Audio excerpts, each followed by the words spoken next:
nakita ko ng excitement na situation na paparating sa inyo wherein you will feel so excited. Okay? Whatever this thing is, whatever the situation is. Okay? So it's coming up as a fresh, it's something new. Yun ang nakukuha ko rito. Bago ito for you guys and makakaramdam ka rito no, ng pakiramdam na parang masaya ka, excited ka, ganyan. So, wow, there's something new here for you that will make you feel so excited. And it's on its way already. It's on its way already. Eight of Wands energy. But look at that. You've also got here the Eight of Swords here in reverse. So whatever the case may be, there is some kind of a stuck situation here. Pwedeng stuck ka sa isang ways or stuck ka sa isang situation and you need to release yourself and to come out from that for you to be able to experience that excitement that we're talking about. And don't worry because we're gonna find out what is that. Spirit and angel guides, thank you so much for being present here in this daily reading for my collective. Thank you so much sa mga patuloy na sumusuporta sa akin. Maraming salamat sa inyong lahat. Okay. Okay, let's go ahead and check out. Ano yun? Ano yung mga excited na yan na situation for you? Guys.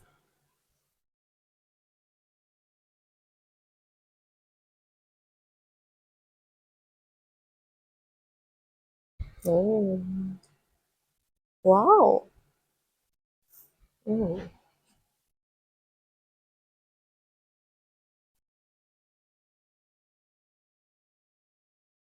Okay. So, ilatag naman na natin lahat ng mga energies dito, mga babes, no, bago natin pag-usapan ito, no. Pero ang ganda nitong nakikita ko na to for you guys, no. Ang ganda nito. Kasi ibig lamang sabihin nito, talagang ang focus ng mga angels and spirit guides or guardians ninyo ay kayo. Yan, no? For you na ma-receive mo yon, nakita mo yon, Ten of Pentacles. This is my jackpot energy. Yan, no? This is everything that you want. This is everything that you desire. Pera, bahay, kotse, lupa, business, jowa, future spouse, lahat ng gusto mo, name it. At lahat naman kayo, no, gusto nyo ito. Yan, no. Alam niyo mga babes, no, nakita ko rito na marami-rami sa inyo, no, yung makaka-resonate dito sa reading na to, no, dahil dito, nakuha ko na kung kayo, isa sa mga signs and clues, no, kung kayo ay palagi ang nakatambay, kahit hindi dito sa channel ko mga mahal, no, kahit sa ibang mga energy readings, nanonood kayo ng tarot readings, no, at saka iba't iba pang mga um, minamahal nating channels so ng iba't iba nating readers out there, whether foreign or Filipino tarot readers or energy readers, yan, no? This reading could be for you. Yan, no?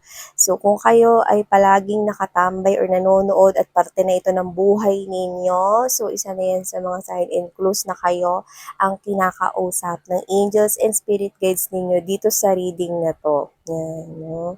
So, nakikita ko rito mga babes, no, na kayo, aware kayo, yes, may mga bagay kayong alam na, no, pero hindi pa ganun kalalim. You know what I mean? So, your angels and spirit guides ay nagsisend sa inyo rito ng mga mensahe, no? Alam niyo na yan, yung angel numbers, no? Yung iba, nagsisimula na kayong maintindihan yan, pero hindi niyo pa fully naiintindihan yung mga bagay-bagay, no?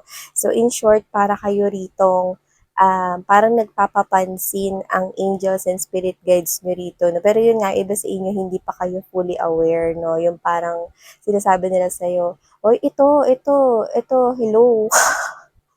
Collective, andito kami. Ito yung gawin mo. Yan, no? Siyempre, hindi naman sila pwedeng bumaba dyan at kausapin kang diretso or direkta. No? Baka tumakbo ka dyan, no? At bigla kang ritong magsisisigaw, 'di ba? They cannot do that.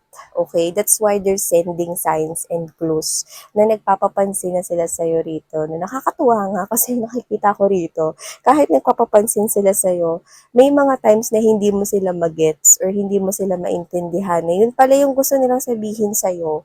Pero, iba yung intindi mo or pwedeng hindi pa ganun ka-aware yung spiritual mo patungkol sa bagay na sinasabi nila. Pero wag kang mag-alala kasi ang role ko rito ay ang ikuda. I mean, i-share, no? Idaldal. Ano man yung gustong iparating sa'yo ng angels and spirit guides. Maganda tong reading na to. Kasi ang lahat sa inyo gusto yung 10 of coins na yan. Kahit ako gusto ko yan, mga babes, no? Lahat tayo gusto natin yan. Sino ba naman ang ayaw mahit ang jackpot? Jackpot, okay, is that word in general na ang ibig sabihin lahat ng bagay na gusto mo. Lahat ng bagay na ninanais ng puso mo, matagal mo ng wish, sa kaibuturan ng iyong heart, ano man yan, no? Nakikita ko na gusto na yan ibigay sa'yo ni universe, na gusto niya na yung ibato sa'yo. Kung pwede lang ibato niya yan sa'yo ng mga babes, no? Pero yun na nga yun. No? In order for you to do this, ito na yung pag-uusapan natin. So yan, ilatag na nga muna natin. See? You've got the star. Hindi ko na nilapit mga babes, no? Kasi ma-restrict tayo ng YouTube. Naka-naked siya. Na-restrict ng YouTube. Wow! See?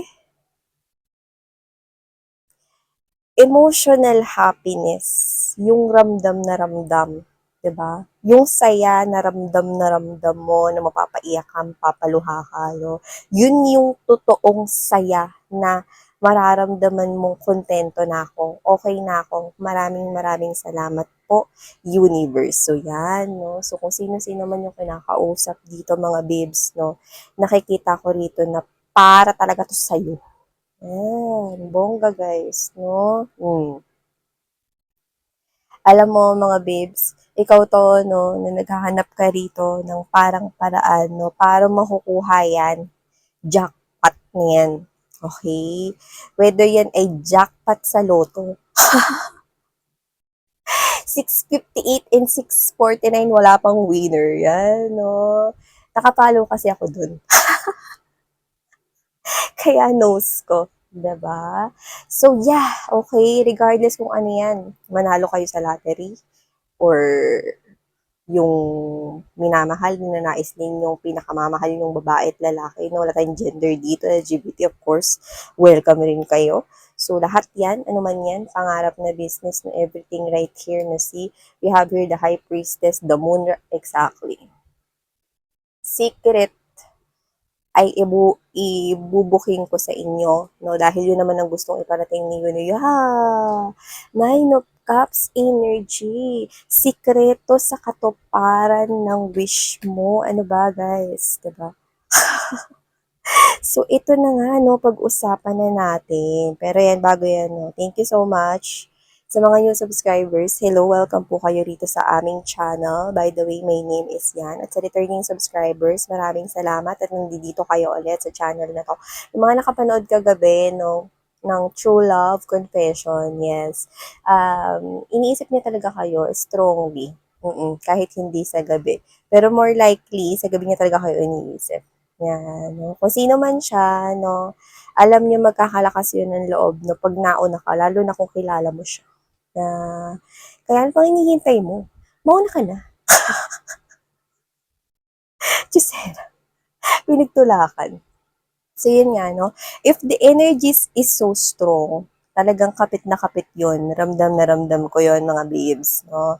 So, yeah. Yun yung mensahe sa inyo ng taong yun, no? Na nai-intimidate sa'yo. Okay, so yun nga, pag-usapan na natin to, no? Kanina, okay, nakita natin ang isang clue, no? Na kung ikaw ay tambay sa mga tarot or energy channel, no? Malakas ang potensyal na para ito sa'yo. Another clue is kung ikaw to, na lahat na lang ng bagay inuuna mo yung iba. Yan. No? Like, inuuna mo yung pamilya mo kaysa sa sarili mo, which is okay naman yun mga babes, no? Kasi pamilya mo sila at mahal mo sila. Okay? Kunyari ganito, kahit sa simpleng bagay, inuuna mo sila. Yung kunyari, kailangan mo na sa school ng kapatid mo. Kahit nakaplano ka na nabilhin yung cellphone na gusto mo or yung gadget na gusto mo, pero unahin mo muna yung pangangailangan ng kapatid mo sa school, sa education, yan, no? O yung pamilya mo muna, no? Kailangan mo muna rito i-secure yung pambayad ng mga utilities like Meralco, no? Maynilad, Manila Water. Bago yung sarili mo, pambili, pang-budget ng pagkain ninyo araw-araw na yan. Kung ikaw yan, na inuuna mo yung sarili mo, no, pati sa mga simpleng bagay kagaya ng, okay, kunyari kakain na kayo, okay, sabay-sabay kayong kakain, no, una mong lalagyan or una mong pauunahin kumuha sa kaldero ng kanin yung mga members ng family, kuha na sila, huli ka, either huli kang kumakain o huli kang sasandok. Isiguraduhin mo muna na lahat sila meron muna bago ikaw. Okay? Doesn't have to be na yun, pero inuuna mo kahit dun sa mga simpleng bagay. Like literally, ganito. Ikaw to na may lakad ka. Okay? Nakaset na yung lakad mo, sabihin natin sa weekends. Pero yung kapatid mo, nagsabi agad bago mag-weekends, nagsabi sa'yo, no, na meron pala siyang lalakarin or yung mama mo, no, meron pala silang lalakarin na importante, may paparaya ka. Inuna mo sila, okay, sige, dito muna ako sa bahay kasi para may bantay, tsaka may magluluto, yan. Ganun ka. Intindihan mo ba?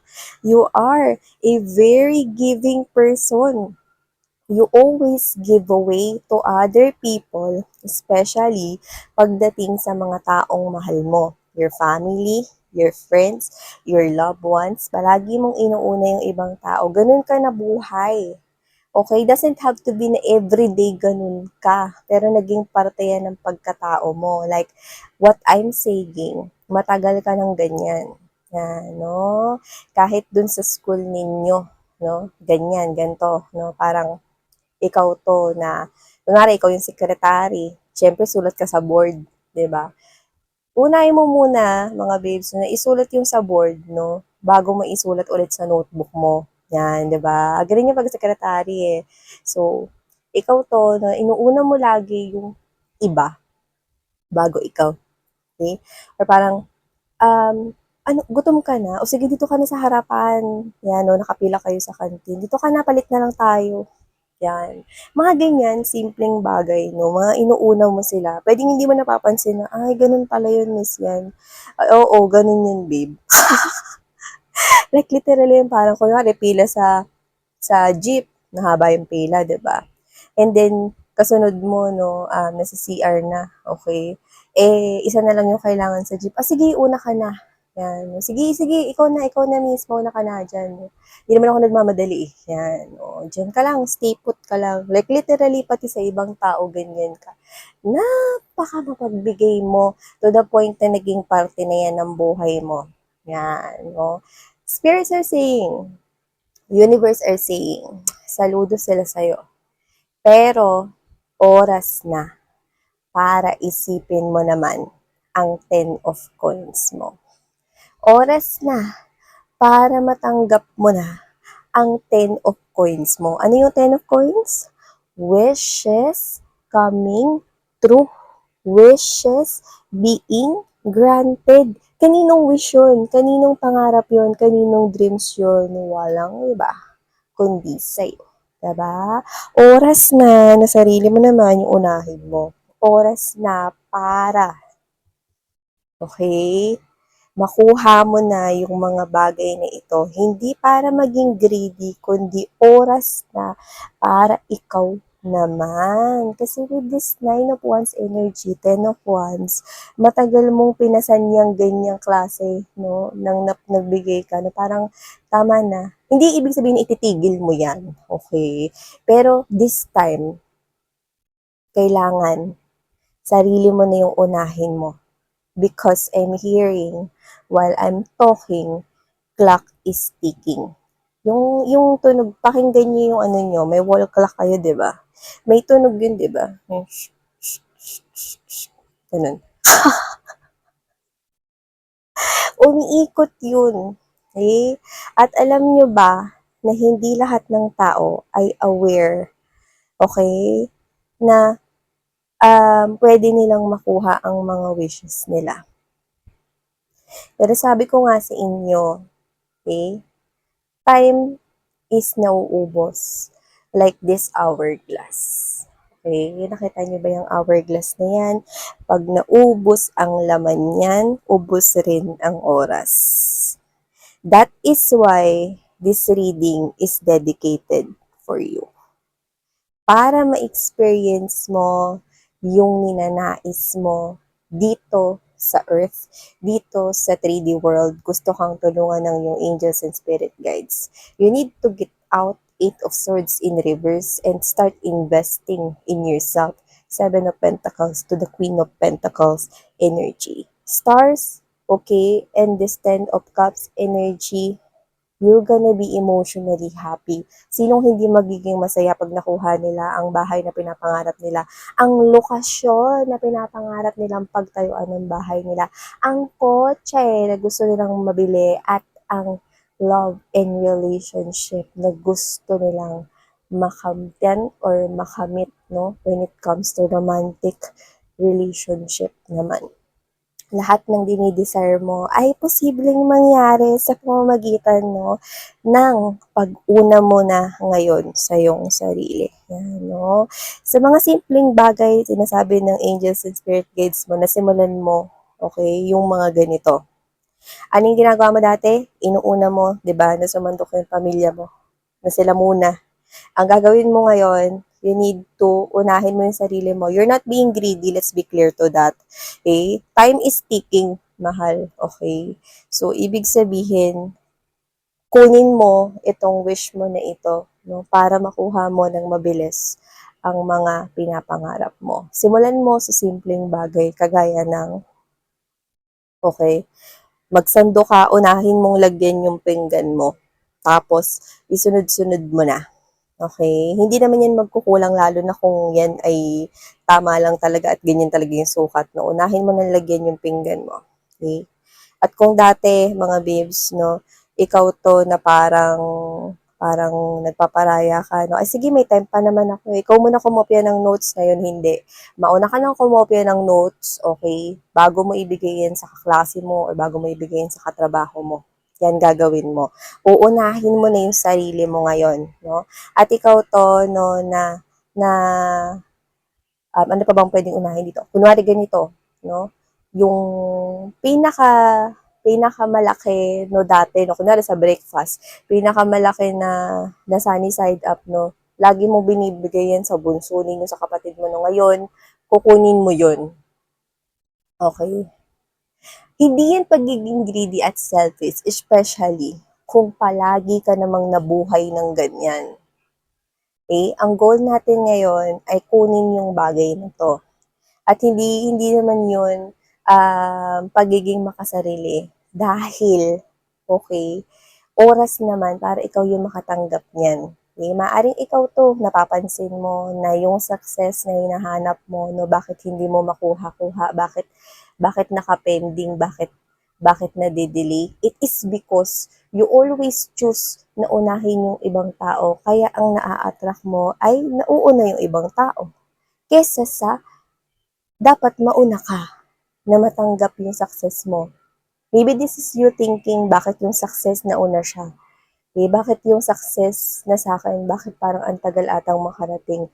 Dahil ang susi sa bagay na yan ay unahin mo yung sarili mo ngayon. Kailangan mong basagin yung matagal mo nang ginagawa. No? Hindi ka naman nagiging masamang tao because inuna mo yung sarili mo. This time, unahin mo para makuha mo to. Pag nakuha mo yan, mga babes, no, mas magkakaroon ka pa ng oportunidad na mas pagbigyan or pag-sharean pa yung pamilya mo, yung loved ones mo, yung genuine soul tribe mo, yung community mo. 'Di ba? Kasi kung ano man yung hangarin mo na yan, I do believe, hindi lang yan para sa sarili mo. That's what I'm picking up. So, the universe is teaching you through this channel, okay, through me, as the medium. Ngayon ako, High Priestess, lumbas na naman ako dito mga babes. So, para maging daan upang makuha mo yung hinahangad at wini-wish mo. Okay? Start moving forward. Take action every day. Yan, no? Parang kung dati pinapauna mo yung iba no, na gumamit ng banyo, okay? Kasi pare-parehas kayong papasok at aalis no, sa morning. Ngayon, mauna ka nagagamit ng banyo. Okay? So, ganun. Simulan mo sa ganyang bagay, no? Kumbaga, parang ibigay mo sa sarili mo, no, yung parang ikaw yung nasa first place. Okay? For you to be able to attract this biggest wish of yours agad-agad. Okay? So, yeah. Ulitin ko, you're not being greedy.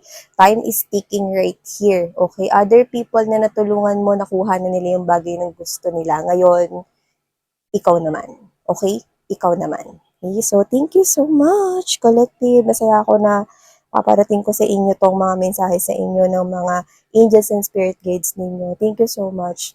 I feel so blessed, okay, for having this kind of opportunity. I do feel like, no, na pakiramdam ko, isa akong anghel dito sa lupa, no, for me to be able to share this. Yes, I also do have other works to do and other tasks to do, but hindi ako napapagod. Like, you're giving me so much strength to do this. Thank you so much from the bottom of my heart. Oh. So, thank you so much, Collective. Sarang Hey, Love and Light. Annyeong.